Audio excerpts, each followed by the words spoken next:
মানে এক বিঘা জমিতে আপনারা কেমন পাচ্ছেন? এবং আমাদের বিশেষ অতিথি আছেন আমাদের আজকের এই অনুষ্ঠানের সম্মানিত নির্বাহী কর্মকর্তা জনাব মোহাম্মদ আলামিন স্যার।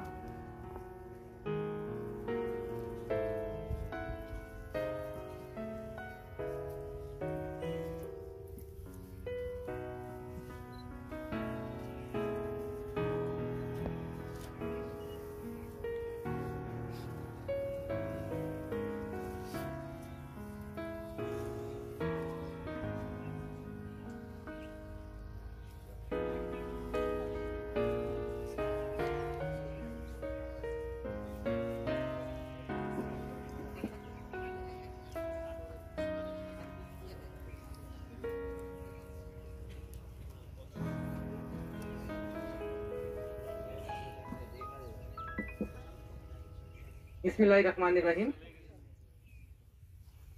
জীবননগর উপজেলা প্রশাসন ও কৃষি সম্পদ অধিদপ্তর কর্তৃক আয়োজিত আজকে ফুল চাষিদের সাথে মত বিনিময় সভায় আমাদের প্রধান অতিথি উপস্থিত আছেন যারা মোহাম্মদ জহিরুল ইসলাম, সম্মানিত জেলা প্রশাসক স্যার। উপস্থিত আছেন জীবননগর উপজেলার সুযোগ্য নির্বাহী অফিসার যারা মোহাম্মদ আলামিন, এবং এখানে আরো উপস্থিত আছেন কৃষি সম্প্রসারণ অধিদপ্তর চুয়াডাঙ্গা থেকে আগত অতিরিক্ত উপপরিচালক যারা দেবাশিস কুমার দাস। উপস্থিত আছেন উপজেলা অতিরিক্ত কৃষি অফিসার জনাব আরিফ হোসেন, কৃষি সম্প্রসারণ অফিসার জনাব পাবেল রানা। আমি আছি মোহাম্মদ আলমগীর হোসেন, উপজেলা কৃষি অফিসার জীবননগর। এখানে আরো উপস্থিত আছেন আমাদের সাবেক ইউপি সদস্য জনাব আবুল বাসার সহ সামনে উপস্থিত কৃষক ভাইয়েরা, আসসালামু আলাইকুম। অনুষ্ঠানের শুরুতেই আমাদের যে মাঠে আসছি এখানে আমার সব ফুল চাষির পক্ষ থেকে আমার প্রধান অতিথি স্যারকে একটু ফুল দিয়ে বরণ করে নিবে। আমি অনুরোধ করছি রাশিদুজ্জামান যার গোলাপ বাগান তাকে অনুরোধ করছি স্যারকে একটু ফুল দিয়ে বরণ করার জন্য।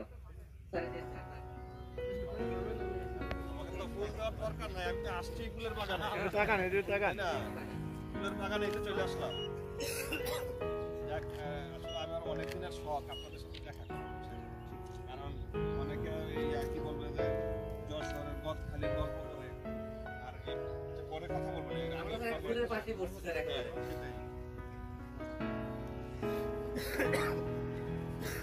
এবার আমাদের অতিথি এখানে উপজেলা নির্বাহী অফিসার মহোদয়কে আমাদের অতিরিক্ত উপপরিচালক দেবাশিস কুমার দাসকে ফুল দিয়ে বরণ করার অনুরোধ করে চলে আসেন, চলে আসেন। ঠিক আছে,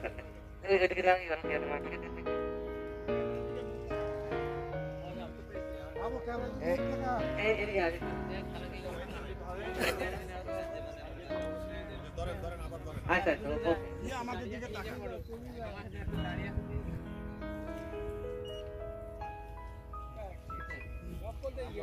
এমনিতেই খুশি বুঝছেন না, খুশি তো আপনাদের ফুলের বাগানে চলে আসছে। আসলে আজকে যে মত বিনিময়ের উদ্দেশ্য এখানে আমাদের সম্মানিত জেলা প্রশাসক স্যার, জেলা প্রশাসক স্যার আমাদের চুয়াডাঙ্গা আসার পরে স্যারের একটা উদ্যোগ ছিল যে যেহেতু গদখালিতে প্রচুর ফুল হয়, গদখালিকে ফুলের রাজধানী বলা হয়। আমরা জানি যে আমাদের চুয়াডাঙ্গা জেলাও আমার যে কোনো ফসলের জন্য উপযোগী আমার মাটি, চমৎকার মাটি। এখানে স্যারের কথা হচ্ছে গদখালি হলে আমাদের এখানে কেন হবে না, তাহলে আপনাদের সমস্যাটা কোথায় কোথায় আপনাদের বাধা কোনগুলো আছে, কেন হচ্ছে না, এইগুলো শোনার জন্য মূলত আমাদের আজকে জেলা স্যার এখানে আসছে। আপনাদের পক্ষ থেকে আমরা আপনাদের কথা শুনবো এবং স্যার কথা বলবে, মাঝখানে আমরা কেউ কথা বলবো না। এখন সেই ক্ষেত্রে শুরুতে আপনাদের একটু বক্তব্য শুনতে যাচ্ছি যে আমার এখানে কিন্তু যে আমাদের ফুলের আবাদ প্রায় 50 হেক্টর মতো আমার এখানে ফুল আছে।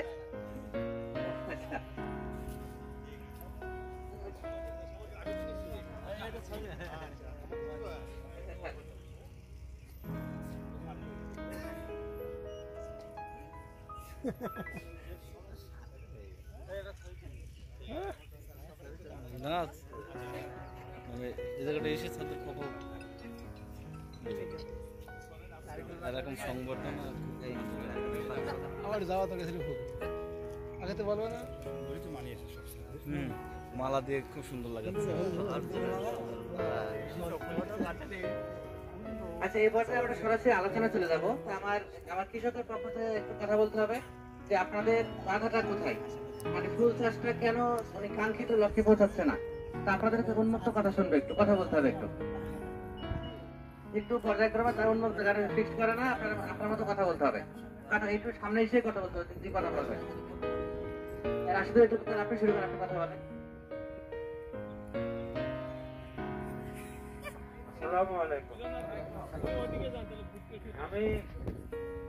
আমি এই গোলাপের চাষটা করছি গত ফাল্গুন মাসে লাগানো। এই ফাল্গুন মাসে আসলে 1 বছর হবে। এই ক্ষেত্রে হচ্ছে আমার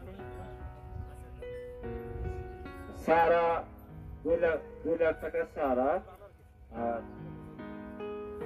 খরচ ভালোই, একেবারে খারাপ না। তবে জমি টমি ধরে 4 লাখ টাকা খরচ হয়েছে।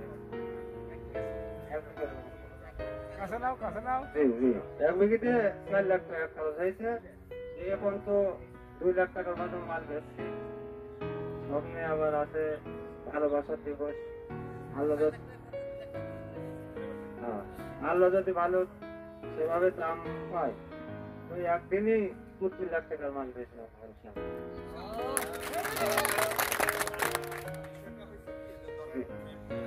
বলেন। ধরেন মানে আমরা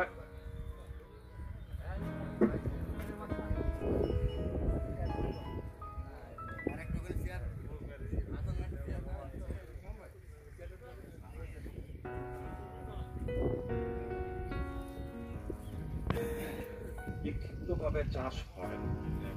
আমি যে প্রায় 50 হেক্টর 370 বিঘা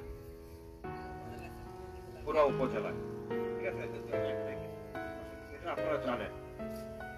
এবং এই 370 বিঘা কিন্তু কম না, কিন্তু এবং সেটা থেকে এটা একসাথে এক এলাকায় হইতো, তাহলে এই জায়গাটাকে দেখার জন্য হাজার হাজার লোক আসত। এবং আপনাদের বাজারজাতকরণে, বিশেষ করে ব্যবসা মানে বিক্রি টিক্রি করতে গেলে আপনাদের সুবিধা হবে বেশি। মানুষের বলে না যে সবাই যদি একসাথে চলেন তাহলে কিন্তু সুবিধা হয় বেশি। আজকে ধরেন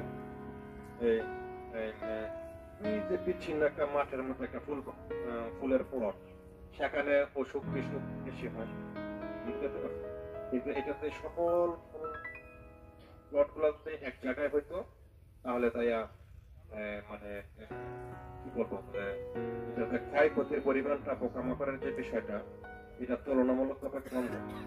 এবং আপনাদের কাছে ওষুধ কোম্পানিগুলো ওষুধ এখানে নিয়ে আসতো, এরপরে কাস্টমার এখানে চলে আসতো, এই ফেসিলিটি গুলা একটা পাইতো।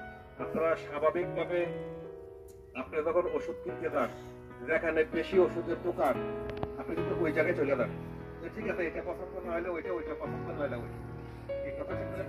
আপনি যদি একটা জামা কিনতে যান, যেখানে বেশি দোকান, সেখানে চলে যান, সেম জিনিস, সেম জিনিস।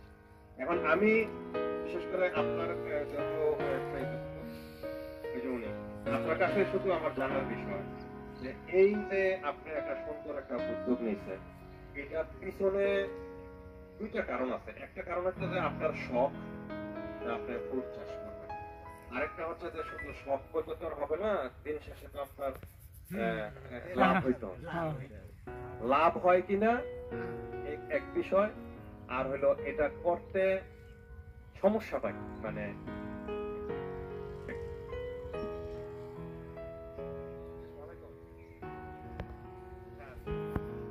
বিষয়টাই যে আপনি একটু বলবেন যে এটাতে কিরকম লাভ হয়, কিরকম কতটা হয়।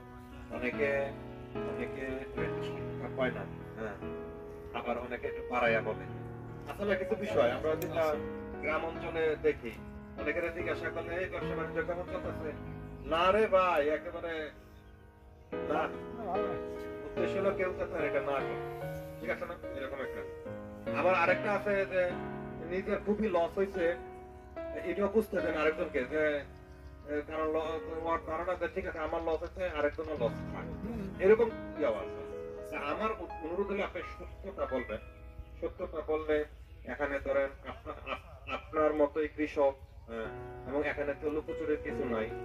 যদি আমি আমার বলার উদ্দেশ্য হলো যে গতানুগতিক কৃষি দিয়া কিন্তু আপনি খুব একটা লাভ করতে পারবেন। এখন যেভাবে সার, এরপরে শ্রমিক খরচ, পানি খরচ, তারপরে আপনার পরিবহন খরচ, সব মিলাইয়া যেভাবে বাড়তেছে, আর আপনি আপনার বাপদাদার আমল থেকে যে কৃষিটা করতেছেন, বিশেষ করে আপনার ধান, ভুট্টা, তারপরে আপনার মরিচ, আলু, এগুলা নিয়ে দিন শেষে খুব একটা লাভ পায়। হ্যাঁ, এই জন্য আপনার একটু ব্যতিক্রম কিছুতে গেলে আপনি চটপট আপনার লাভ করে নিয়ে আসেন। এখন আপনি এবার বলেন যে আপনার একটু অভিজ্ঞতা নেই।